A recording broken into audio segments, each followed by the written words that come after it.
오늘의 주제는 선교입니다. 여러분, 선교 상당히 익숙한 말이지요. 선교. 여러분은 선교라고 하면 무엇을 생각하십니까? 선교가 어떤 것이라고 생각하십니까? 일반적으로 외국에 나가서 전도하는 것, 그렇게 우리는 이해합니다. 물론 맞습니다. 그러나 우리가 거기까지만 생각하면 다분히 선교라는 그 정의에 대해서 오해의 여지가 큽니다. 사실 선교를 그렇게 생각할 수밖에 없는 것은 이 국어 사전만 보더라도 선교라는 말의 의미를 종교를 선전하여서 널리 펴 이렇게 정의되어 있습니다. 우리가 선교를 이렇게 이해할 때 과연 어떤 오해가 생기고 문제가 생길까? 우리가 그것을 찾기 위해서는요, 먼저 성경이 선교를 어떻게 묘사하고 표현하고 있는가를 살펴봐야 됩니다. 매우 흥미롭게도 성경에는 선교라는 단어가 몇 번 나올까요? 이 질문의 의도가 싹 느껴지지요? 매우 놀랍게도 한 번도 나오지 않습니다. 선교라는 단어는. 비슷한 의미로 전도라는 단어가 신약에 나옵니다. 몇 번 정도 나올 것 같습니까? 대략 제 집사님 10번. 너무 작게 부른다. 10번. 전도인데 전도. 그 느낌을 갖고 10번 이랬는 것 같은데 17번. 전도도 엄청 많을 것 같지만 상대적으로 많이 안 나와요. 전도라는 단어도 사도행전 중심으로 복음서에 몇 번 해서 17번 나옵니다. 하지만 선교라는 단어 자체가 성경에 나오지 않는다고 해서 선교가 성경의 핵심 주제가 아닌 것은 아닙니다. 여러분도 잘 아시는 대로 바울도 3번의 선교 여행, 전도 여행을 했으니까요. 그렇다면 성경에는 이 선교에 대한 관심이 어떻게 표현되고 있는가 우리가 살펴보기를 원하는데요.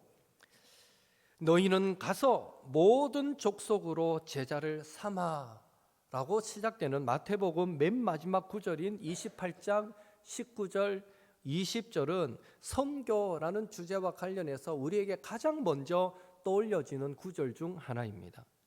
우리는 이 구절에서 너희는 가서 모든 족속을 제자로 삼아 이 말씀을 생각할 때 가다라는 동사에 큰 관심을 기울이게 되고 어디론가 떠나는 것과 관련된 이 말씀들에서 선교에 대한 성경의 관심을 찾게 됩니다.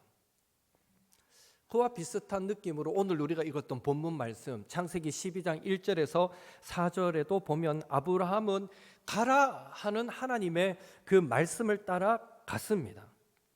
물론 가라라는 이 하나님의 명령에 따라 다른 장소로 이동하는 것도 선교의 일부입니다. 그러나 우리가 기억할 것은 가는 것만이 선교의 전부는 아니다라는 것입니다.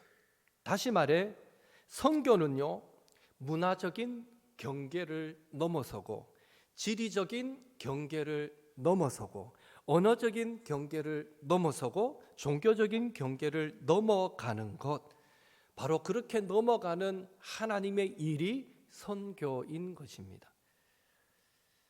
신약 성경에 나오는 선교 현상은 타 민족에게 복음을 전해서 그렇게 기독교인의 수가 늘어나고 기독교가 존재하는 지역이 점점 확산되는 것을 의미합니다. 그런 선교를 두고 원심적인 선교 현상이다라고 말합니다.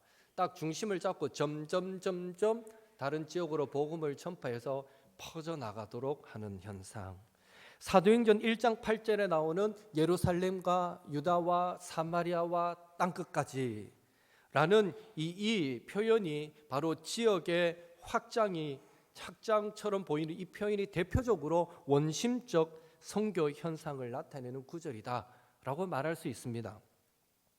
그러나 선교를 단순히 원심적인 확장만이 아니라 경계를 넘어가는 것으로 이해할 수 있다면, 다시 선교를 단순히 원심적인 확장만이 아니라 경계를 넘어가는 것으로 이해할 수 있다면 구약 성경에도 선교의 이야기가 가득합니다. 우리가 읽었던 창세기 12장에 우르를 떠나 약속의 땅으로 가라 할 때 그렇게 떠나가는 아브라함, 형들에게 팔려 애굽의 노예로 갔던 요셉, 노예 상태를 벗어나 홍해를 건너 출애굽한 세대, 요단강을 건너 가나안 땅에 들어가는 이스라엘의 새로운 세대, 바벨론으로 끌려갔다가 다시 바벨론에서 돌아온 이스라엘 백성들, 이들 모두가 경계를 넘었던 이들입니다. 그들은 경계를 넘었기 때문에 경험하게 되는 문화적인 변화 속에서 하나님의 백성다움을 지켜내기 위해 몸부림을 쳐야만 했습니다. 천천히 하세요, 권사님. 괜찮습니다. 막 급하다 마음이 막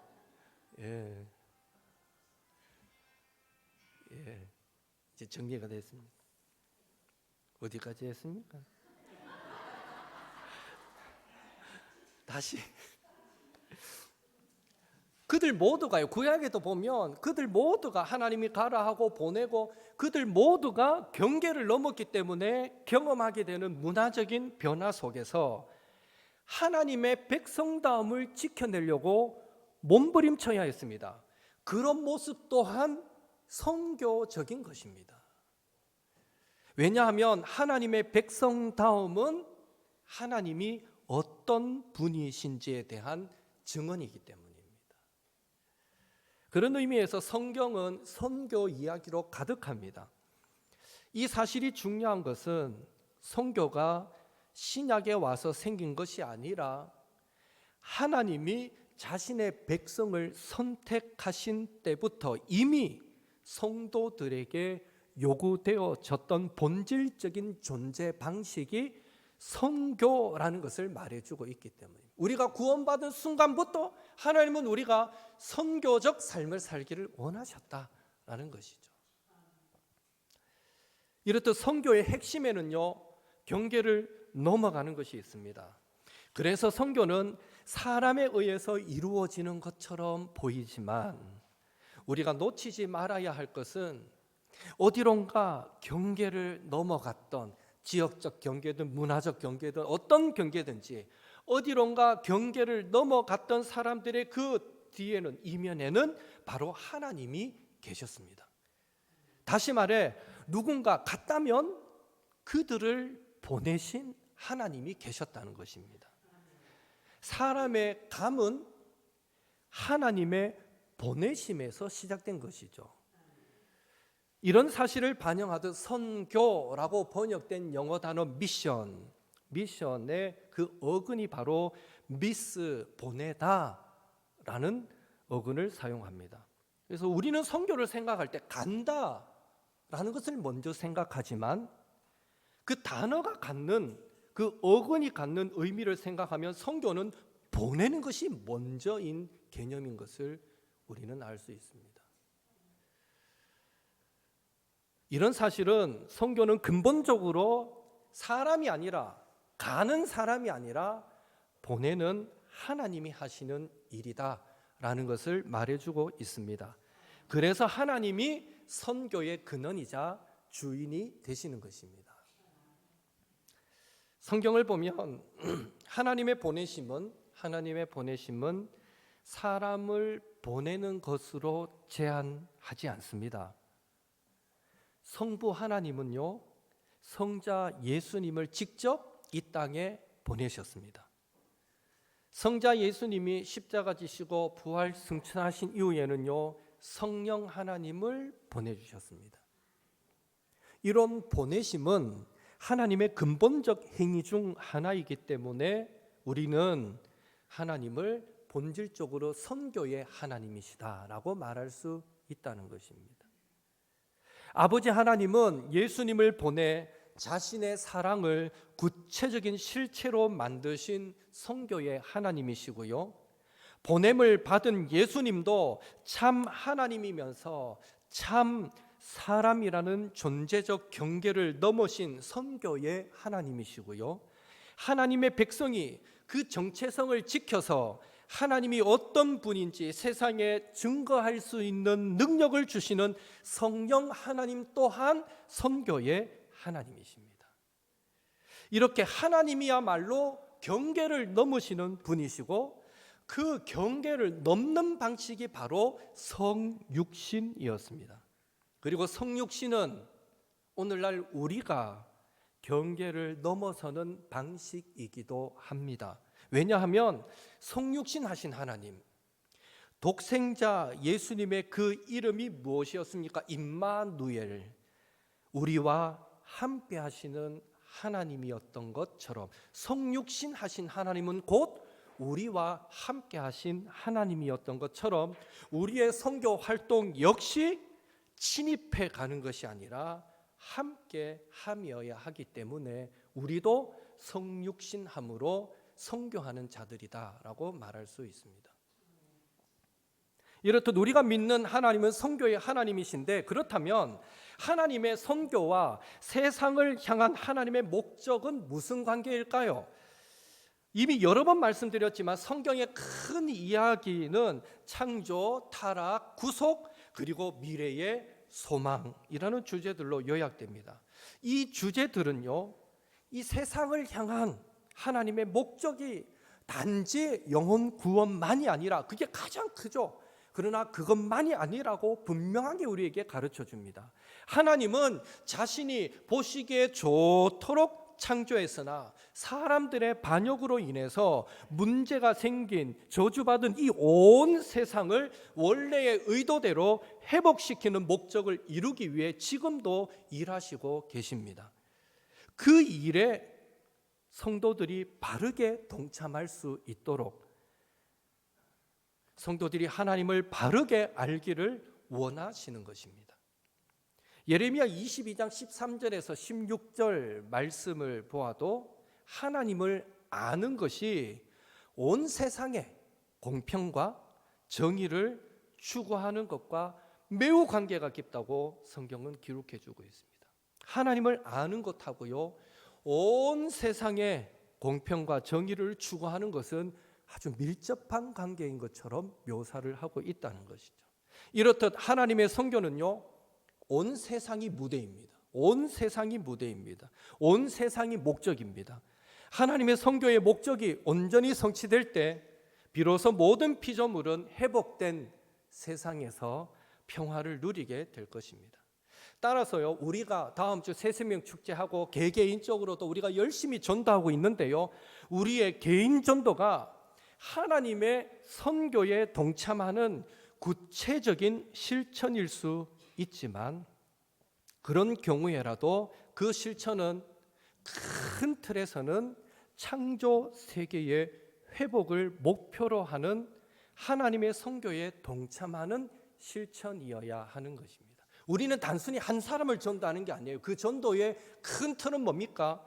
하나님의 창조 세계를 회복하는 한 부분을 내가 감당한다. 이런 마음으로 우리는 전도해야 하는 것입니다.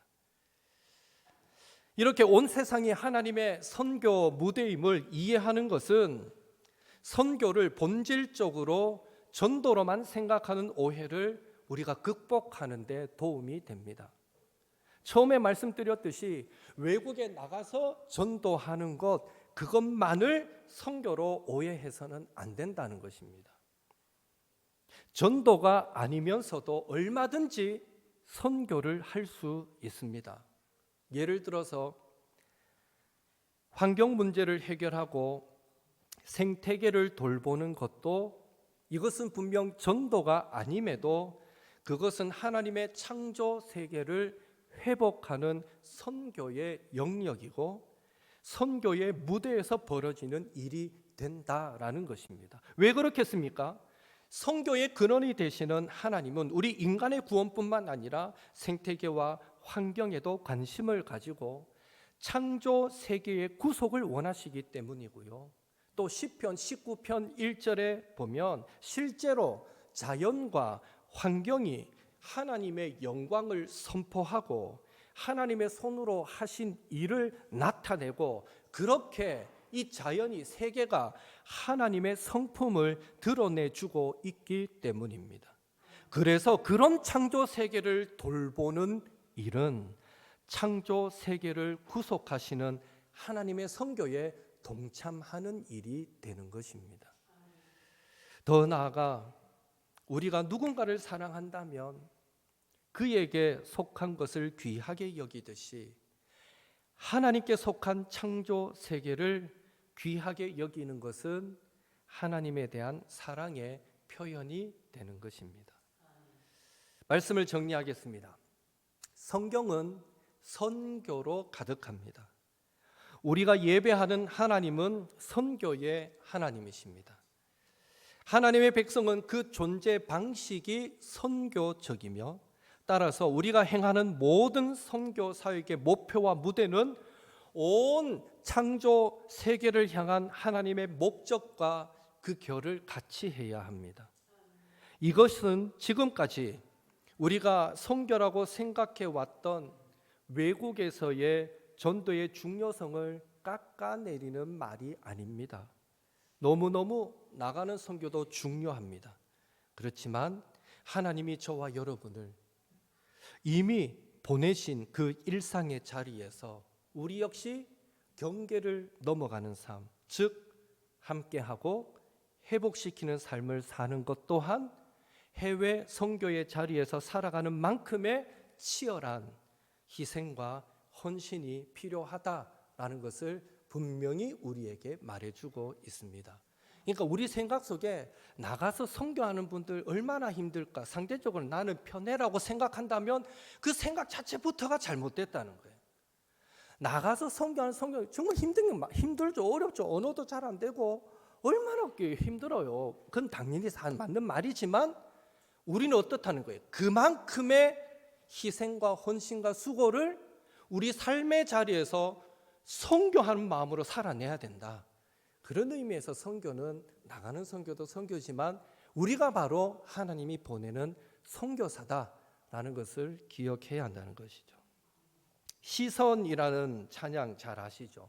내게로부터 눈을 들어 주를 보기 시작할 때 주의 일을 보겠네.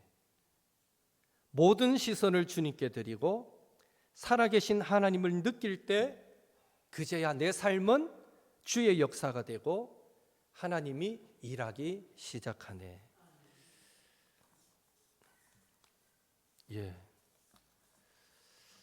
이 가사야말로 선교, 그것도 하나님의 선교를 참 잘 노래하고 있다라는 생각이 듭니다. 우리의 선교 사역에서 눈을 들어서 하나님의 선교를 보기 시작할 때, 우리의 삶 가운데서 눈을 열어 하나님이 일하시는 바를 보기 시작할 때, 그럴 때 우리는 우리의 삶 가운데서 하나님이 살아 계심을 느낄 수 있게 될 것입니다. 그리고 그때 우리의 모든 삶도 하나님이 일하시는 무대가 될 것입니다. 주여 하나님의 선교로 우리를 부르소서, 하나님의 세상으로 우리를 보내소서, 우리도 선교사로 살게 하옵소서.